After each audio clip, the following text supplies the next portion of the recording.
And so for the next posture, you might be okay with your bolster doing this, or we might need to use the blankets. It depends on how flexible you are in the lower back. So let's try it with the bolster first, because it's a pretty good opening.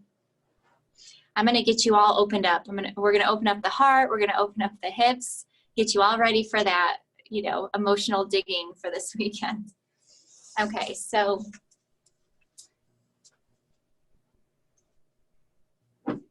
try this first. Basically, the bolster, you have it going in the right direction. It's gonna be on the lower lumbar. So you can bring your sacrum right up to the bolster and then just lie back. The legs straight and the arms bent. If this is too much on the lower back, see if it's better with the knees bent, hanging together. And if this is too much, we're just gonna stack a blanket. How does it feel? Is it too deep? It's good? Okay. So yep, keep the arms goalpost, and if they start to feel like they need to move, you can go ahead and do that. And as you open up your heart, feel that support.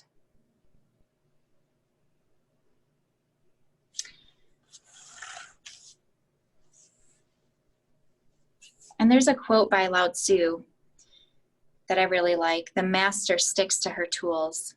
So you continue to breathe as I read through this. Lao Tzu captured the essence of a practice. We get the job, we don't get the job. We get married, we don't get married. Our family is well, our family is troubled. Our friends flourish, our friends flounder. Our demons are melting away, or our demons are at the door. Through it all, we come back to the mat. We return to the meditation cushion. We do the next right thing. We cannot wait around for those middle road times. We practice during the highs and the lows. That way we always know what the middle of the road is.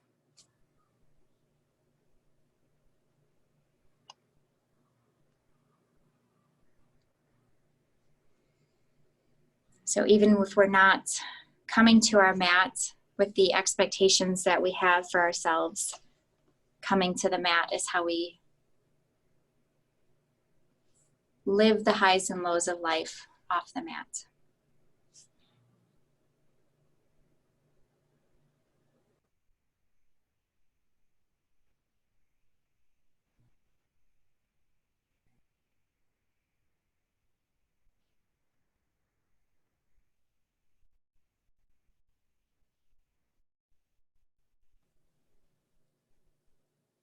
As you breathe, fill the lungs completely, feeling everything get spacious and expanding.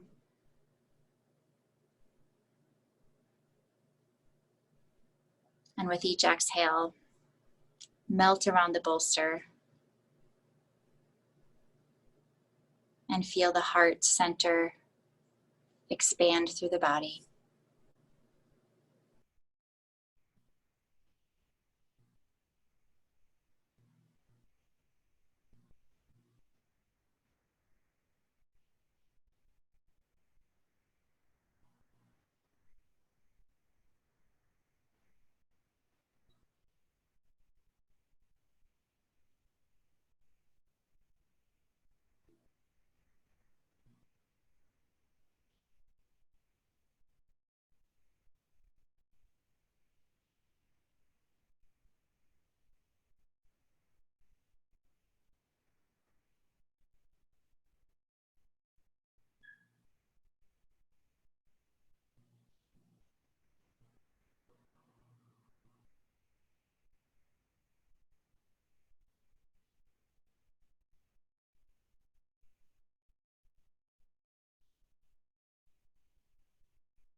Bring your awareness back to your breath.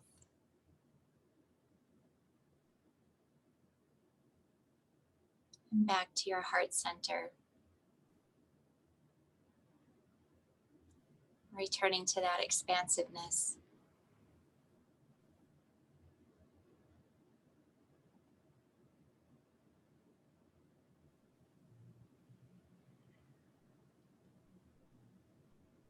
To come out of this posture safely, you can begin to slowly bring the arms down and then bend the knees one at a time. And seeing if you can support yourself to just simply roll or flop onto your side with minimal movement. And stay here to neutralize the spine for a few breaths.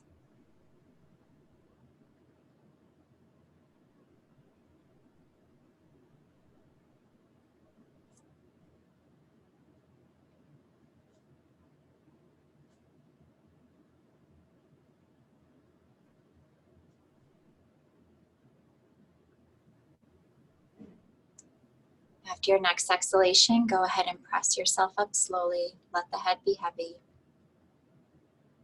We're going to keep the bolster exactly where it is, but this time we're going to open up the hips, and it's going to look like this.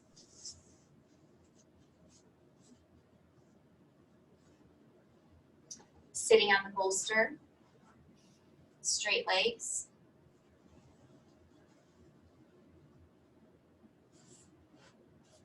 So the bolster is directly under the hips, so the hips can open. And then we can have our arms up here. We can keep them down.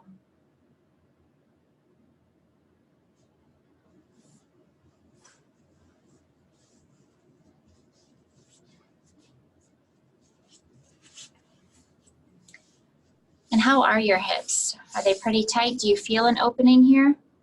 My hips are totally loose. Okay. If the arms start to tingle, you can go ahead and just bring them down. And even if there isn't tightness around the hips, there's always a deeper level of letting go that we can get to. So as you lie here without using any muscle in the body, really bring your awareness to the hip joints, the psoas, everything around the pelvis. And just imagine that unraveling, melting, and release. And in honor of your accomplishment tonight, I'll read this one specifically for you since you're here and you know what the 8-limb path is in detail. At first glance, the 8-limb path appears to lend itself to a linear approach. It would seem to make sense. You do the first limb, then you proceed to the second, and so on. And in fact, we take up all the limbs together. As we practice asana and pranayama, the postures and the breath work that comprise the third and fourth limbs, we begin to refine our relationship to our body, and so on and so forth, how we treat other people. So as this symphony becomes established on our mats, it also becomes established in our lives as well.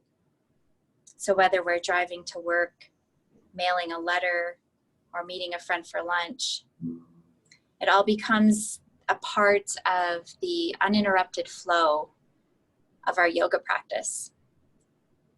We are doing yoga all the time.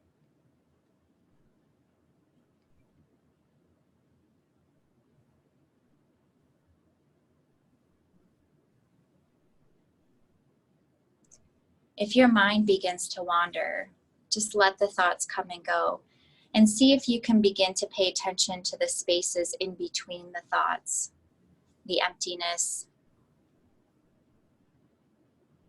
and the nothingness.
Bring your awareness back to the effortless flow of the breath.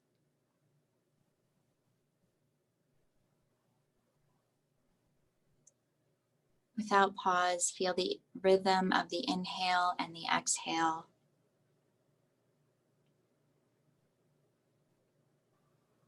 Moving in and flowing out.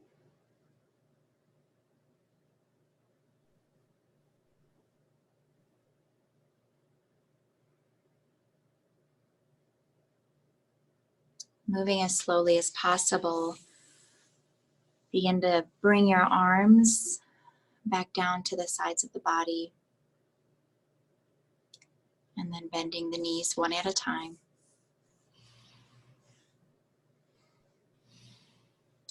And then mindfully and carefully roll onto your side with minimal effort.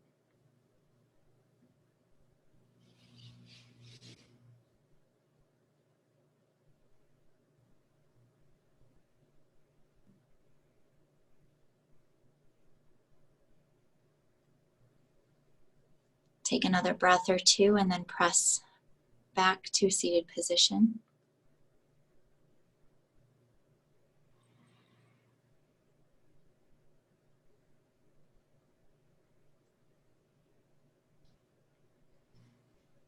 And so for our twists tonight, we're going to do just our basic twist with the bolster, where we put it up to our hip.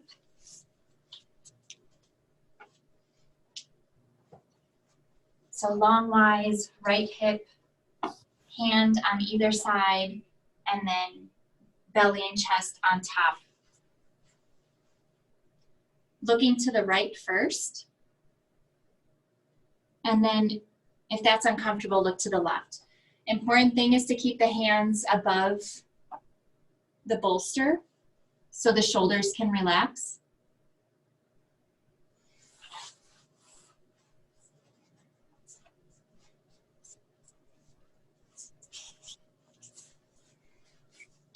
So make a diamond shape with your thumb and your pointer finger, yeah? And that way the shoulders can release as well. Move the knees where you need to move them.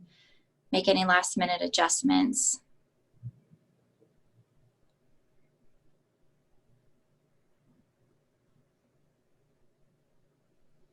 And bring your awareness to the back of the body here and the twisting of the spine.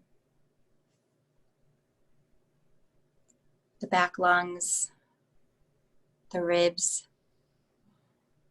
And as you inhale, evenly expand through the back of the body.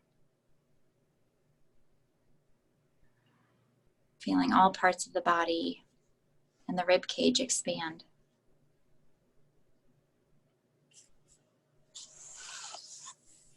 Baron Baptiste says the prize is in the process.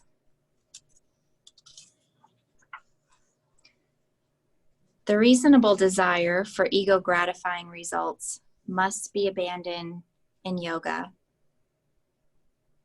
If we are really practicing yoga and abiding by the principles of yoga, then we are making a commitment to focus on the nature of our efforts and not the nature of our results. Some days we come to the mat and we feel good in a posture that we've done a dozen times, and sometimes it just doesn't work. It's the nature of our efforts and the willingness to just step on the mat, even if it's to lie down and cry.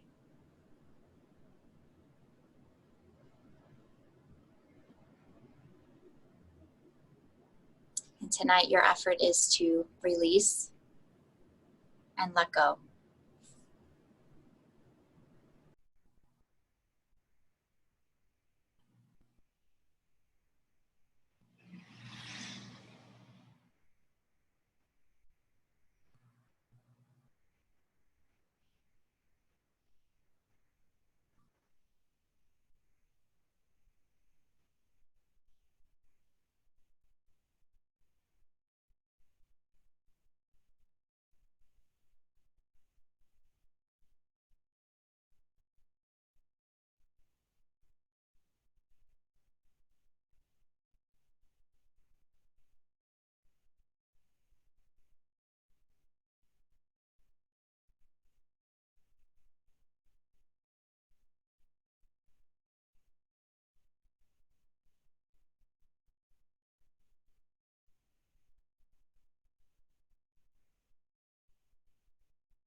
Bring your awareness to your breath.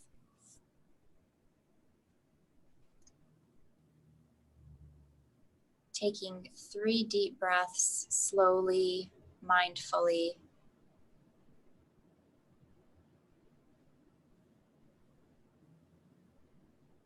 And on the end of that third breath, that third exhale, you'll slowly press up to switch to the other side.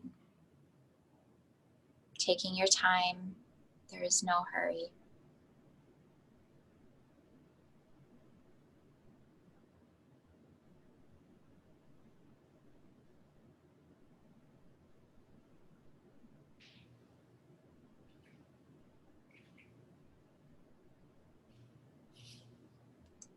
Flipping to the other hip, so the left hip.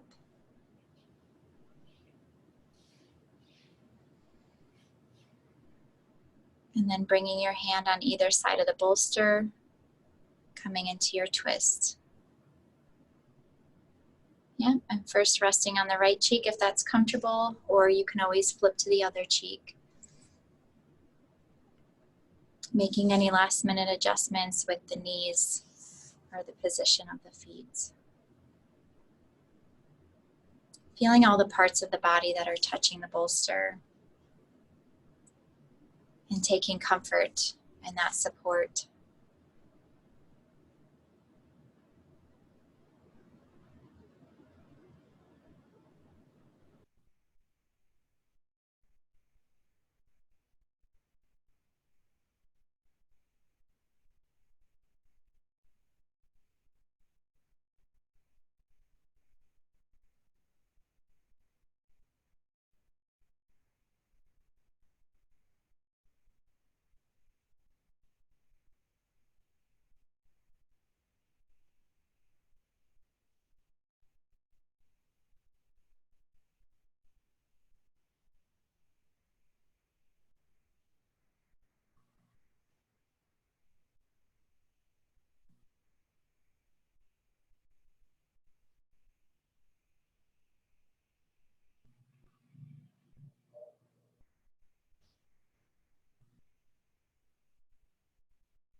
Allow your inhalations to begin to deepen.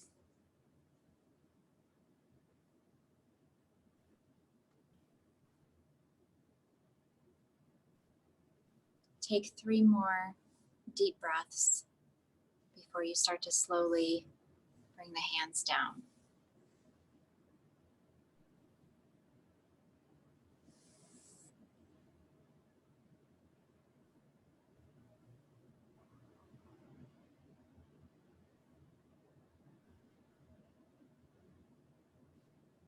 Pressing up to a seated position. And moving on to our supported Shavasana. Are you okay going 5 minutes over since we chatted a little bit in the beginning? Okay. So I want to get your legs nice and supported. So stack both of your bolsters.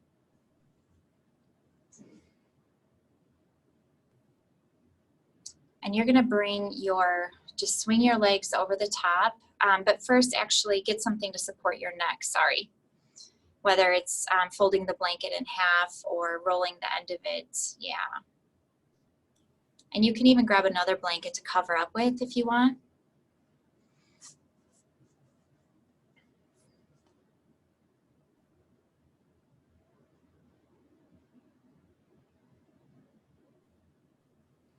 And so yeah, get your bum all the way up so the feet can just hang over, yeah.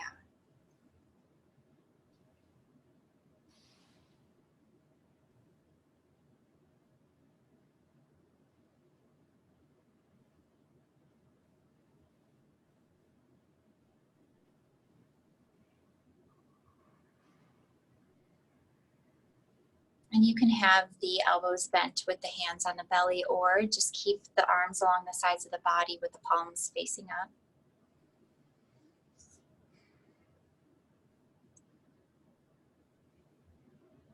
Arriving at an effortless posture.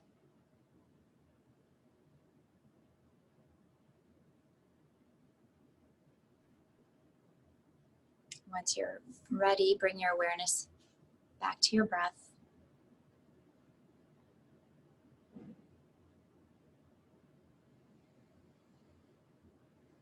Part of the St. Francis prayer, or the prayer of St. Francis, states, "For it is by self-forgetting that one finds."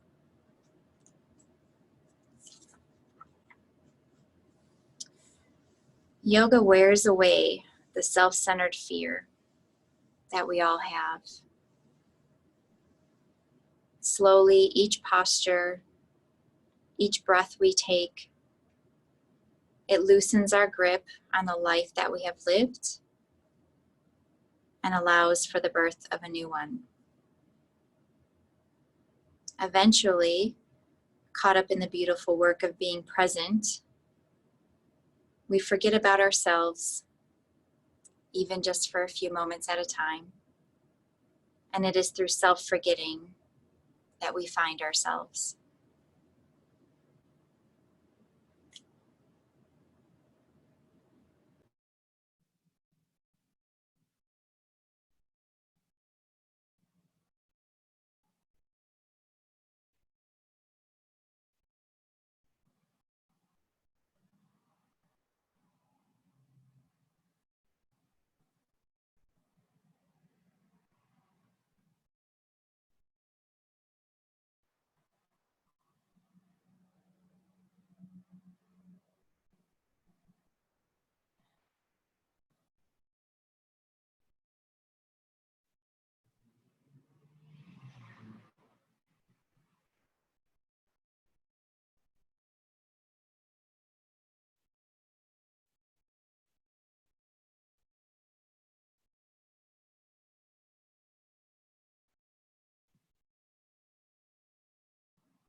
Bring your awareness back to the breath.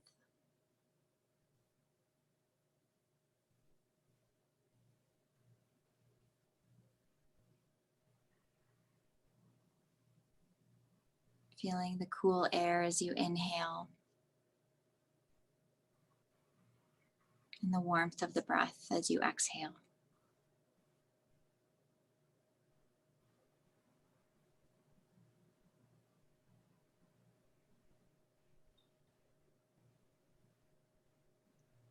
And slowly begin to wiggle the fingers and the toes. Waking the body slowly.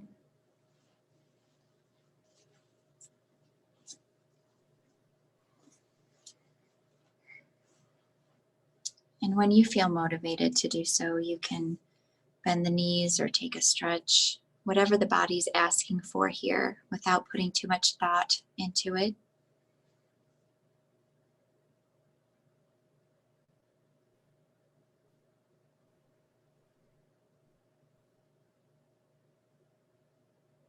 And then rolling on your side when you're ready.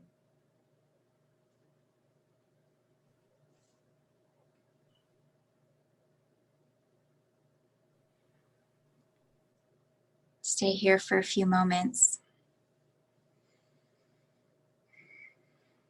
Releasing anything that's old, anything that needs to be left in the grave of Shavasana.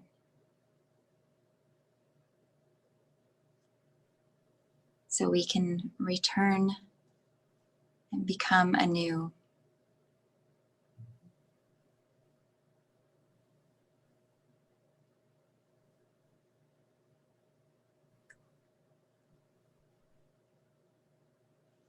Let the head stay heavy as you press up, coming back to a seated position that's comfortable for you.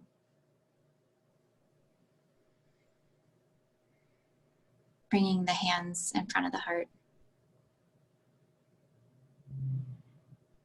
Thank you so much for letting me guide you this evening. The teacher in me honors and appreciates the teacher in you. Thank you.